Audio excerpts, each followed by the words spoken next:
Alright, what's up guys? My name is Zach, and today I am driving a 2007 Chevy HHR. Up front is a 2.2 liter inline 4, and down below is a 5-speed manual transmission. Now, I am super excited to be driving this HHR for two reasons. First of all, it's manual. Second of all, I have not reviewed the HHR before. This is one of my bucket list vehicles to review. They were kind of iconic in their era. They had a decently long production run, all things considered. They're odd, they're quirky, and I'm excited to share all of that with you here today. But if you would like to submit your own vehicle and have it reviewed here on the channel, you can head on over to my website, zackpradel.com/submit.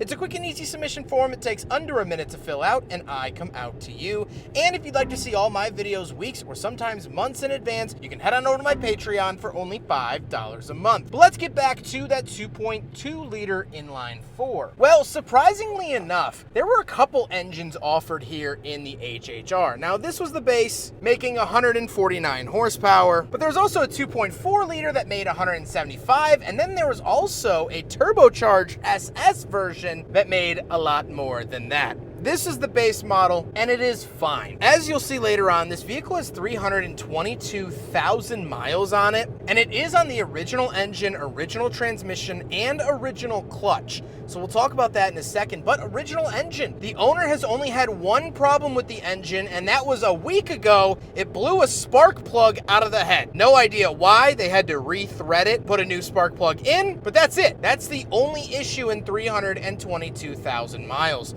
Now, like I said, paired to it is a manual transmission. It doesn't feel great. Definitely not like what I would expect out of an import or Japanese vehicle. However, it's definitely super cool that they were even offered in a manual and that I'm driving a manual. So I'll give it bonus points for that. And as I said, it is on the original clutch because this has been one owner its entire life. He had a long commute, and so it got the miles packed on, but the clutch hasn't really taken much of a beating, which is very nice to see.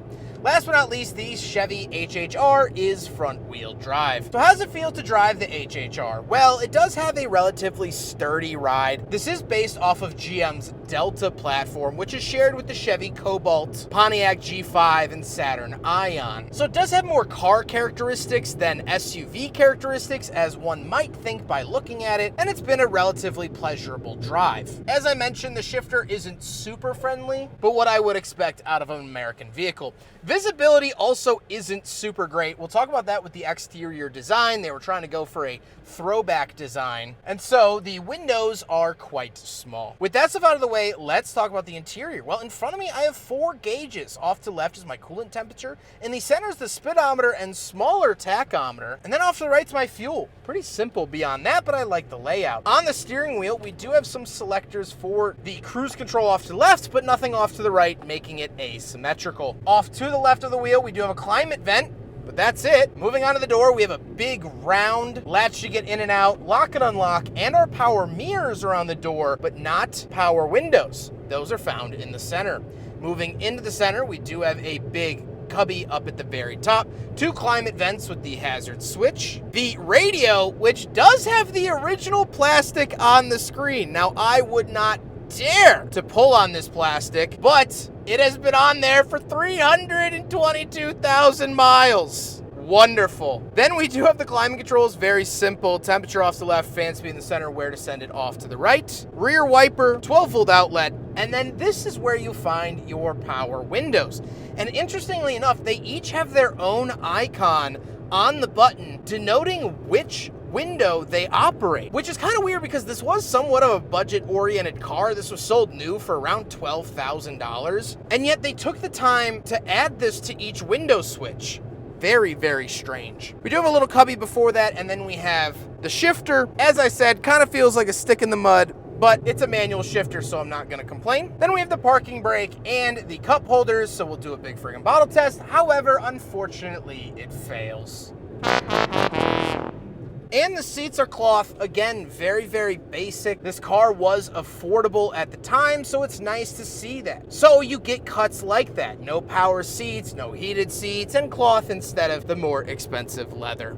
However, speaking of seats, we do have back seats, so let's go do a back seat review. All All right, we're in the back of the 2007 Chevy HHR, and a couple of things to note. First of all, knee room good, headroom good. I fit back here pretty well. I do get a cup holder on the front center console that comes into the back here. No center fold down armrest or anything like that. We do get a light up here. Locks, the circular door handles carry on, and headroom is very good.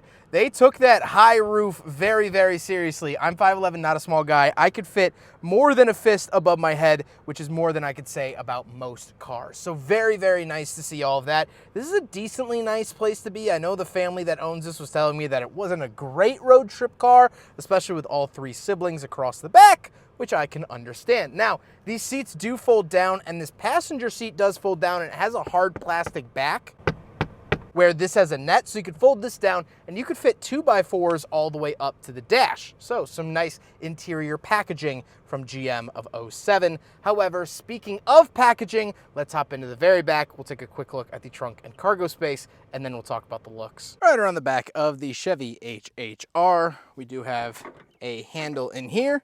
Pull it up, and there we go. So not only do you get plenty of rear trunk space, absolutely love to see all of this, but if you come down here, there's this sort of table, you could read that if you'd like, that you can actually remove. So you can remove this, take the mat out, take this out, and move it up like that, and now you have somewhat of like a picnic table type situation. So very, very cool. GM of this era did this in several cars. If you also took a look back at the Saturn Vue that we reviewed not too long ago, that had a fold-outable like trunk cargo box. So very interesting moves being made here by GM. Take this out and put it back down. Now, before we put the carpet back in, I will also show you that there were two hidden boxes up at the front of the cargo space. So you can put some little valuables in there, and then when the carpet is in place, none would know the wiser. Very, very nice. Now we gotta talk about the looks, and obviously this is one of the most polarizing parts of the HHR. HHR stands for Heritage High Roof, at least that's the word on the street. And so they designed this to look like the late 40s, early 50s Chevy Suburbans. And you can kind of tell it has those squinty, smaller windows. It has the big curved fenders, and when the hood was popped, you could tell that the actual engine bay is kind of narrow and pointed towards the grille. That was a big characteristic of 1930s and 1940s cars. Now, funny enough, a similar vehicle, a competitor to this vehicle, was the Chrysler PT Cruiser. And that was designed by the same person. A man by the name of Brian designed both the HHR and the PT Cruiser. He designed the PT Cruiser in the late 90s, left Chrysler, came to Chevy, or really GM, and designed this. Now, as of a few days ago while filming, a few months ago when posting, July 1st, Mr. Brian, who designed this vehicle, is now the overall head of design at GM. So, congratulations to him. With all of that being said, let's get on to my final thoughts. What do I think driving the Chevy HHR, a car I've wanted to review for so long? How does it live up? It's fine. It drives fine. I love that it's a stick shift. It's engaging and entertaining enough. There's a lot of GM plastic cheapness in here. The cloth seats feel cheap. The dashboard feels cheap. However, I love the HHR because it was something special and fun. There's no real reason for them to do a heritage throwback vehicle, but they did.